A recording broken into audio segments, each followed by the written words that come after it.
독감 백신 사고 일파만파. 독감 백신이 유통되는 과정에서 상온에 노출돼 무려 접종 일정에 차질이 생겼죠. 이 와중에 코로나19 신규 확진자가 다시 세 자릿수로 올라 두 개의 질병이 동시에 유행하는 트윈데믹이 우려되는 상황입니다. 네, 관련된 자세한 소식 서울대우 중앙대 약학대학 교수와 짚어보겠습니다.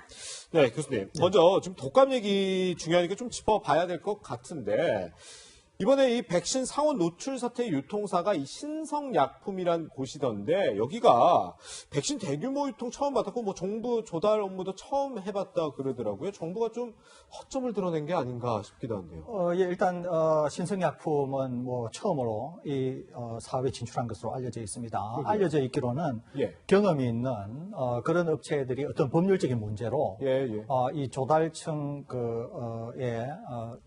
참여하지 못했던 것으로 알려져 네. 있습니다. 예. 그래서 아마 신성약품이 결정된 게 아닌가 이렇게 생각이 듭니다. 예. 네. 어쨌든 이번 그 사태, 사실 제조상의 문제가 아니라 유통 과정에서 생기는 일이잖아요. 그러다 보니까 이 콜드체인이라는 단어가 자주 등장하더라고요. 이게 어떤 뜻인가요? 그냥 쉽게는 저온 유통을 하는 거다. 이렇게 저온 유통. 예, 예. 그렇습니다. 이제 의약품은 얼려서 하는 경우도 있고 이렇게 저온으로 유통하는 경우도 있거든요. 네. 이 독감 백신인 경우에는 저온이라고 하면 2도에서 이제 한 8도 사이인데요.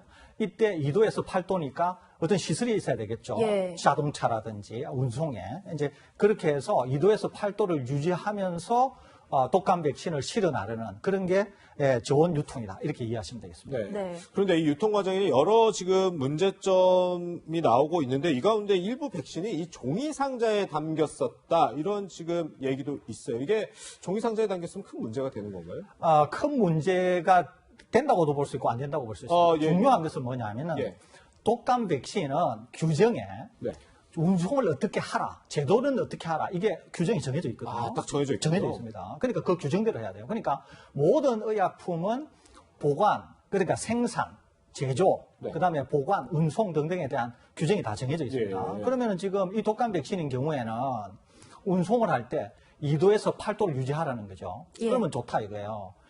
종이 백에다가 하든 아니면 어디에다가 하든 상관없이 2도에서 8도를 유지를 하면 되겠죠. 예. 그런데 지금 종이 어떤 상자에다가 했을 때 2도에서 8도가 유지된다고 알 수가 없잖아요. 그렇죠. 보장을 할 수가 없는 거 네. 아닙니까? 거기에 아이스팩이 있었던 것도 아니고. 네, 네. 그렇기 때문에 2도에서 8도로 운송이 돼야 되는데 기본적으로 2도에서 8도로 운송이 안 됐다는 거죠. 예. 네. 그렇기 때문에 지금 문제가 되고 있는 겁니다. 네, 유통 과정에서 이번 사고, 어쨌든 접종 대상을 좀 늘리고 규모를 키우면서 공급 단가를 조금 그대로 유지하면서 이제 좀 싸게 해서 그런 건 아니냐라는 지적도 나왔었는데 여기에 대해서 신성약품 회장은 해명을 내놨습니다. 백신 배송 준비 기간이 좀 짧아서 콜드체인을 끝까지 못 챙겼다. 그러니까 저온으로 이제 유통할 수 있는 그런 방법들을 끝까지 못 챙긴 부분은 있지만 가격 때문에 사고가 났다는 것은 말도 안 되는 소리다. 이런 얘기를 내놨다고 하는데요. 일단 이렇게 문제가 생긴 그 백신을 만약에 모두 폐기할 경우에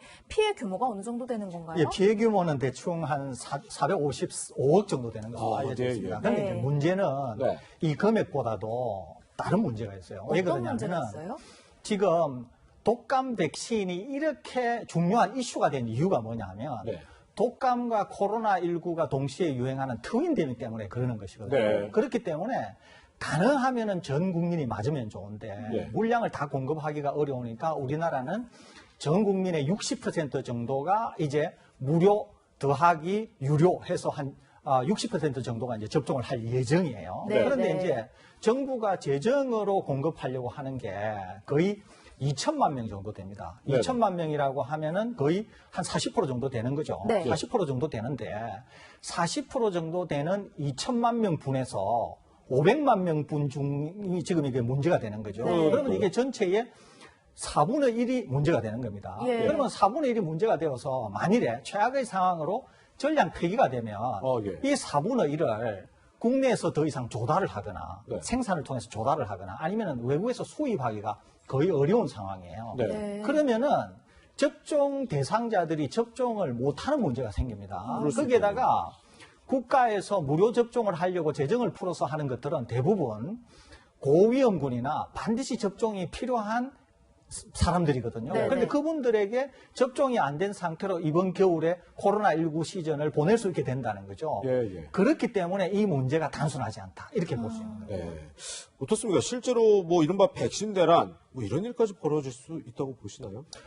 지금 만일에 500만 도즈 전체가 그러니까 독감 백신으로서 갖춰야 되는 그 효능을 충분히 충족하지 못해서 예. 이게 이제 앞으로 한 2주 정도 검사를 하겠다는 거죠. 네. 전량 폐기가 된다 그러면은 500만 명이 못 맞는 거기 때문에 아까 말씀드린 것처럼 우리가 생산하기도 어렵고 수입하기도 어렵기 때문에 이 500만 분에 대해서는 상당히 문제가 생길 수 있기 때문에 이것은 다소 큰 문제라고 볼 수 있겠습니다. 예. 네.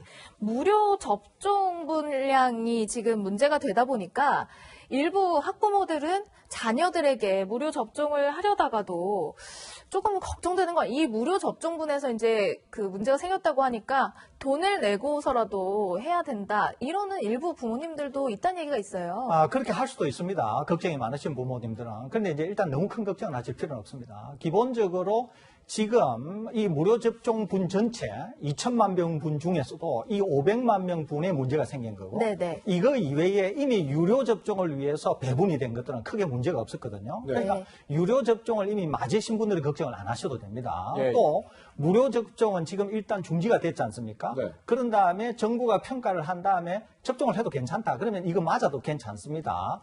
다만 그럼에도 불구하고 우리는 무료 접종에 약간의 의구심이 있다. 이런 네. 분들은 유료 접종을 하셔도 상관은 없습니다. 이것은 앞으로 정부가 확실히 결론을 낸 다음에 국민 여러분들께 알려드릴 건데 기본적으로 중요한 것은 유료냐 무료냐가 아니라 독감 백신이 백신으로서의 효능을 충분히 갖고 있는가 이것이 네네. 더 중요하기 때문에 네네. 그런 점만 좀 주의를 기울이면 되지 않을까 싶습니다. 네, 그런데 걱정되는 게 조금 전에 저희 사진으로도 나왔었는데 이 유료 접종을 받기 위해서 물론 거리두기는 하고 있지만 길게 줄이 늘어선 모습들이 지금 보이고 있더라고요. 곳곳에서.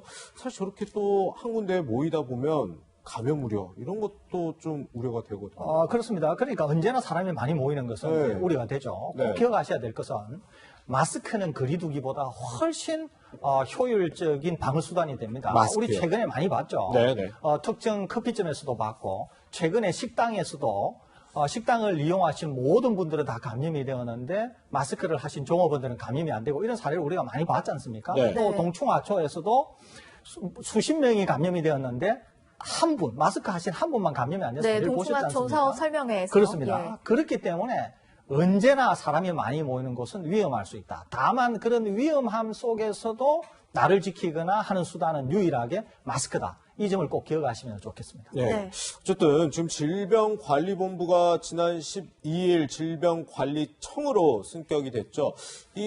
그 승격이 된 직후에 이렇게 대형 사고가 일어나고 있는 건데 사실 이 질병관리청 승격 직후부터 상당히 좀 일이 많이 벌어지는 것 같아요. 물론 관리청 승격 하루 전에 있었던 일이긴 한데 이 대통령이 질병관리본부를 직접 방문해서 임명장 정은경 본부장에게 이제 질병관리청장 임명장을 수여할 때 또 많은 사람들이 또 모여 있어서 좀 솔선수범 못 보인 거 아니냐 이런 지적도 좀 나오더라고요.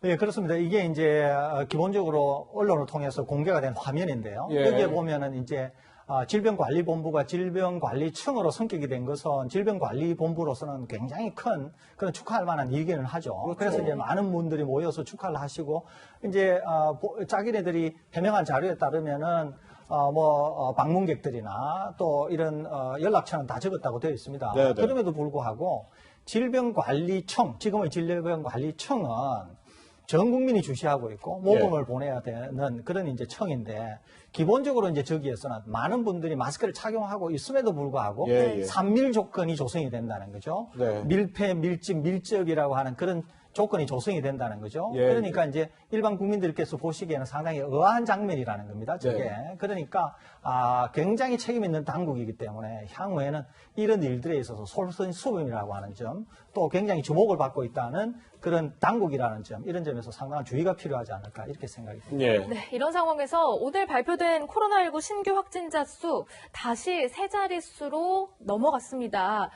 요 며칠 새 좀 감소세에 접어든 것 아니냐, 두 자릿수가 이어지면서 이런 관측이 나왔는데 오늘 보니까 다시 세 자릿수로 늘어났어요, 교수님. 우리가 이제 숫자에 일희일비할 필요는 없다고 하셨는데 지금 상황 좀 어떻게 보세요? 지금 상황은 굉장히 좋지 않습니다. 내용적으로 좋지 않은데요. 네. 국민들께서 꼭 기억하셔야 될 것은 언제나 확진자 수가 발표가 될 때 제일 중요한 수치는 수, 목, 금, 토 4일 동안입니다. 네. 수, 목, 금, 토가 온전하게 확진자 수를 보여주고 있는 것이거든요. 그런 다음에 1, 월, 화, 수는 검사 숫자가 좀 적거나 이렇게 해서 온전히 숫자를 드러내지 못합니다. 네, 주말을 거치면서, 그렇습니다. 예. 제가 오히려 걱정하는 것은 이번 추석인데요. 왜 네. 그러냐면 이번 추석에는 평소에 역학조사관이 100명이 일했다 그러면은 필수 요원만 남게 되고 대부분은 추석 연휴에 쉬게 되겠죠. 예. 또 검사 요원도 마찬가지입니다. 예. 그렇게 되면 이번 추석에 어떻게 되냐면 검사도 빨리 안 일어나고 마치 우리가 토요일 날에 보는 것처럼 또 역학조사도 빨리 안 일어나기 때문에 통보를 못 받은 확진자들이 확진 통보를 못 받은 상태로 사회생활을 할 수 있고 그 확진자들이 계속 쌓일 수 있다는 거예요. 그렇게 되면 추석이 끝난 상황에서는 확진자 수가 한꺼번에 늘어나게 되면서 순식간에 전파가 일어날 수 있다는 거죠. 그렇기 때문에 이번 추석에는 당국에서 여러 번 강조해서 말씀드린 것처럼 마스크 착용, 그다음에 모임을 자제하는 이런 것, 또 제가 방금 말씀드린 것처럼 역학조사와 검사 이런 것들에 대한 것도 있을 수 있기 때문에 네. 극히 주의를 기울여야 될 게 이번 추석이다. 꼭 말씀드립니다. 네, 설대우 교수님과 코로나19 상황까지 짚어봤습니다. 교수님과는 여기서 인사 나누겠습니다. 고맙습니다.